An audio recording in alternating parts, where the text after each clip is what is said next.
Hi guys, Asmo here, and today I'm gonna talk about your hideout. Hideout is a place where, believe it or not, you can save a lot of time if you have it set up properly. Today I'm gonna share with you some tips and tricks for setting up an efficient hideout. I'm gonna show you how to do it if you wanna set up an efficient hideout from scratch, or if you wanna adapt an existing hideout that you can get, for example, from the hideout showcase, so that you can make something that looks good but is also efficient and you save a lot of time while you're playing. The main principle of this is basically you want to have everything close to each other, and you want to have all of the necessary NPCs and like benches and stuff like that, but none of the unnecessary things. So this is the basic layout that I'm gonna show you. I can basically show it also like this in like a spreadsheet or kind of a drawing. This is basically the main principle of what we're looking at.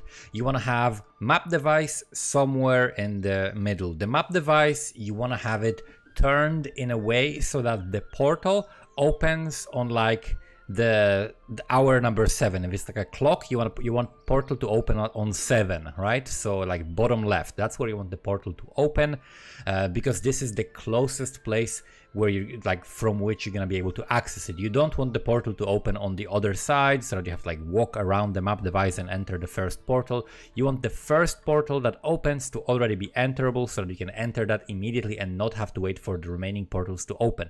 You can do that by just twisting the map device. Look for which portal opens first and like turn the device around so that the first portal is on like the bottom left. That's number 1. Below that, you want to have the waypoint. The waypoint is where you're gonna end up when you enter your hideout, so you want to be in the middle of everything.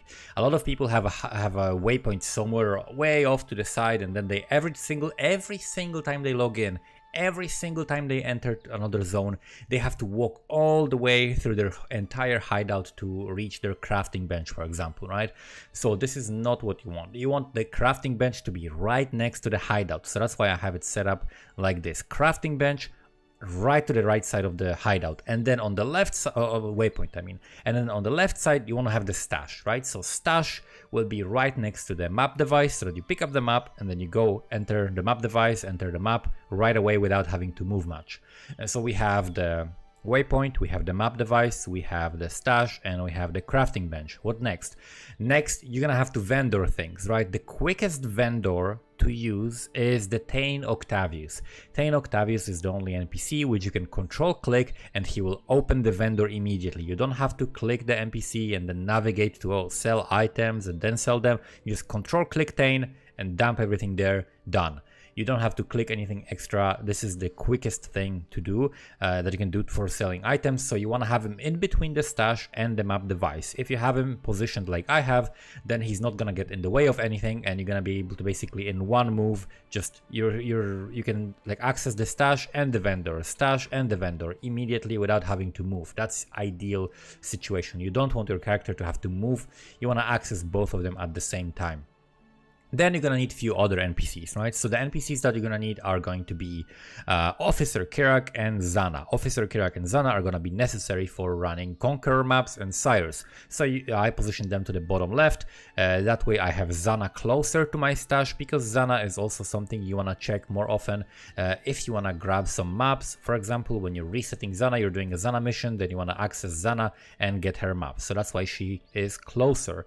Then we've got Alva, which sometimes you need to use when you open your temple. So for opening the temple or grabbing the temple, even if you're just gonna cancel the temple, you still have to like talk to her and open the temple. So that's why she's nearby. Then we've got June close to the crafting bench, because this is related to crafting, right? June, you want to unveil the items and or just sell the items or do the syndicate. She also has to be fairly close to the waypoint, to the map device, to the stash, so that you can do that very quickly. And then Navali is the last one. You're gonna trade your divination cards, you're gonna get your prophecies, so this is also very useful, worth having next to your map device. Other NPCs don't really do anything. This is the full set of NPCs you want in like a nice neat little ring around the waypoint, around the center of where you're going to be most of the time in your hideout.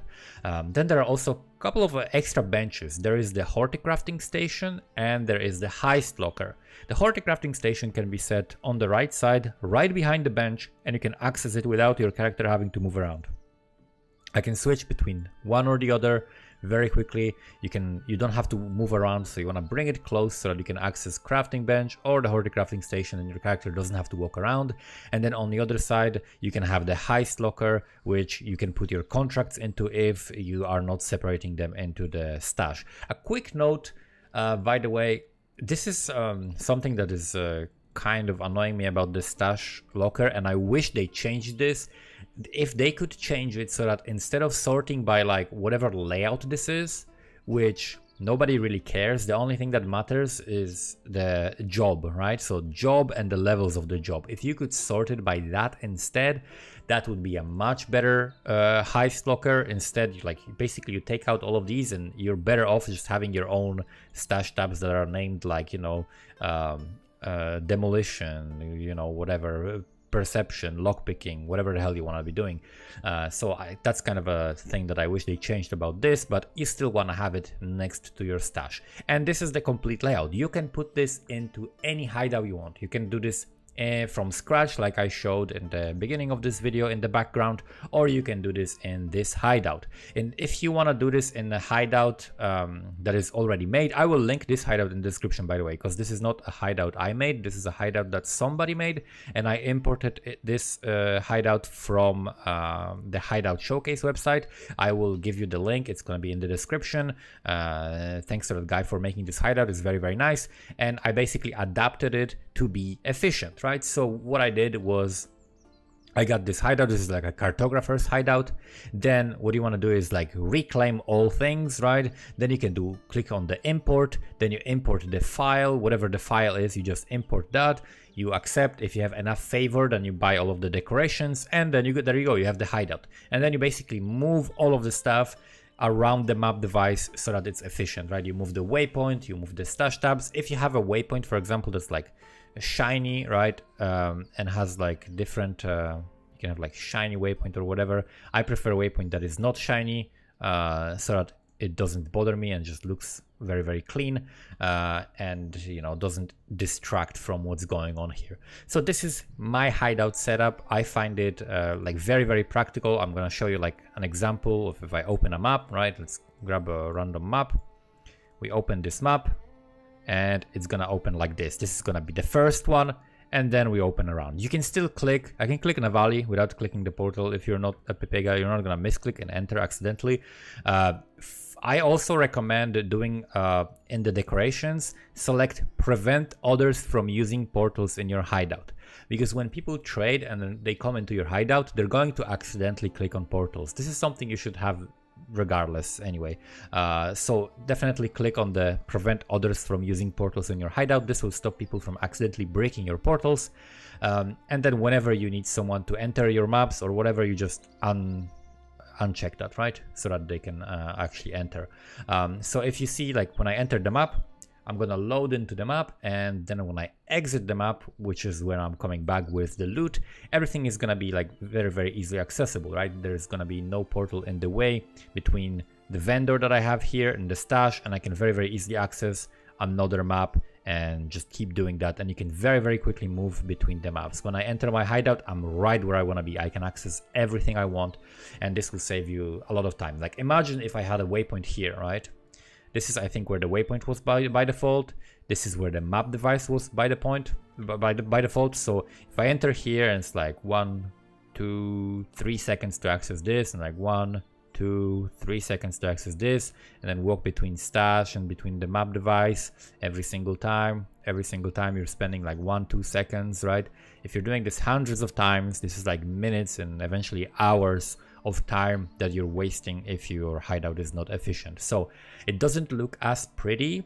This is still fairly good looking, but it doesn't look as pretty as, you know, the default setup of the hideout. So that's up to you whether you care about efficiency or how pretty it looks. But if you care about the efficiency, if you want to, you know, earn more currency, if you want to accomplish more within a league, this is definitely something that will help you save some time. So again, the hideout is available in the description, and I will put also in the description this like this version that I did here, that I made with this hideout. However, I recommend just like making your own and learning how to set up your hideout, because maybe you want to change your hideout, you get bored of this one, you want to put an efficient setup into some other one, but it will be all in the description. So thank you guys for watching and see you next time. And also, if you're watching this in an early access video on Patreon, there's gonna be direct link to the file of this hideout also attached to the post. So thank you guys so much for watching and see you next time.